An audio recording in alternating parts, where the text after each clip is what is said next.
One of the things that we have to remember about Duluth is that, well, first of all, I love Duluth, except for the weather. I mean, I think, but even Duluthians that had, are born and raised there always complain about the weather.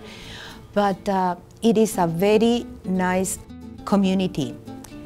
We Hispanics are only like 1.5% of the total population. 90% of the population is white, so it kind of makes it hard for Hispanics to kind of have, like how can I say, for example, a place like El Distrito del Sol here in St. Paul. We do not have places like that to get together, so we kind of have to make our own. In many ways, we have a lot of Latinos in many positions. They're doctors, teachers. In the food industry, we have many restaurants in the area, and also I think that agriculture too. But also many Hispanic have started small businesses, so that means that they're hiring people in Duluth, and not specifically Hispanics. You will find, other people, all sorts of different people working there. We have a center that is called the Adelante Cultural Center that works with through the Duluth Public Schools, and they bring a lot of like dancers and puppeteers and singers to the community, and not only the Hispanic community is invited, but it's for everybody. So that's that way we get to the whole community in Duluth gets to know and learn about that.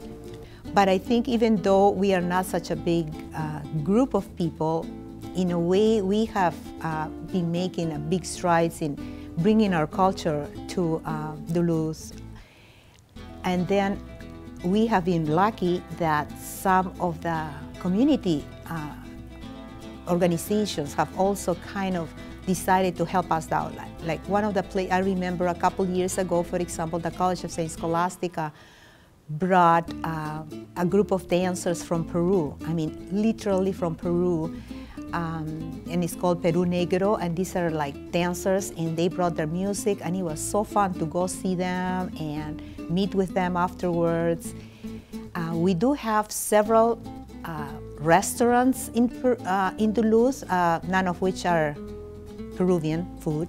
They're all like Mexican food, but I have learned to love Mexican food. I never even knew what a tortilla was until I came to Duluth. So in a way, even though there is different people and different of different countries, we have kind of learned to like all the things and appreciate all the things that other people from other countries bring. We have at least 4 or 5 times a year, there's different festivals or celebrations. And even though it's like, for example, to celebrate el Dia de los Muertos, the Day of the Dead.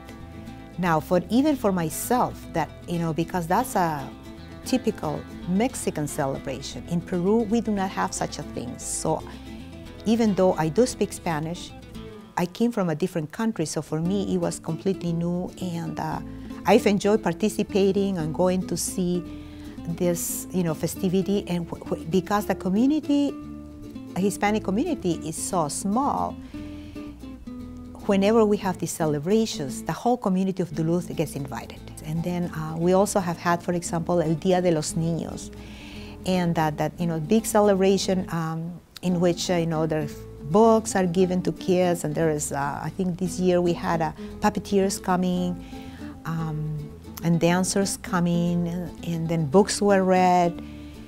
So culturally, I think we're kind of diversifying Duluth, teaching them about that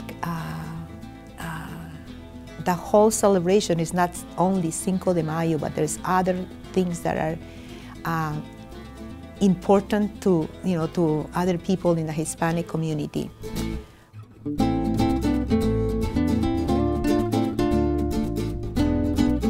Yeah, I think we need to hire more Latino teachers. We need to have role models, the Latino role model for our students.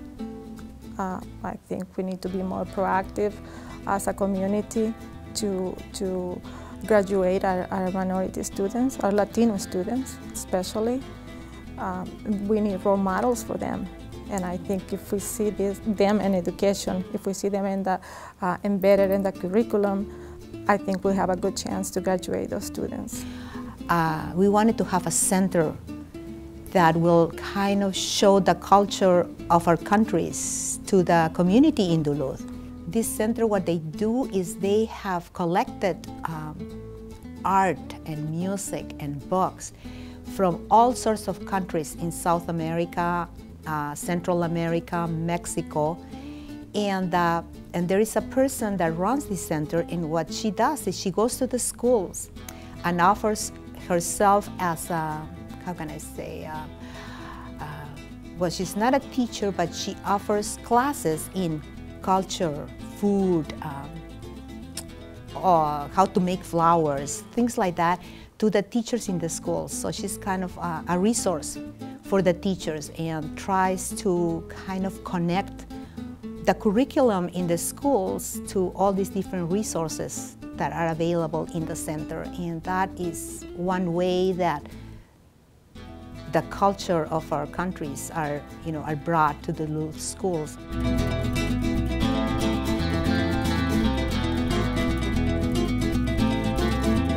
I'm hopeful the more Latinos will come to Duluth.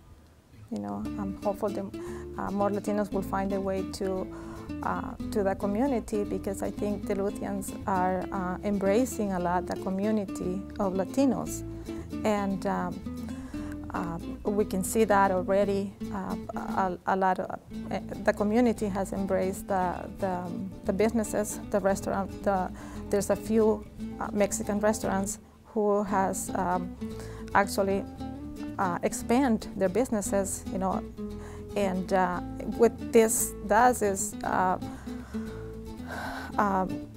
promote more jobs for other Latinos too, and for others in the community. So I hope that more Latinos will come to Duluth. It's a nice area. It's open for cultural awareness, and it's open for cultural experiences.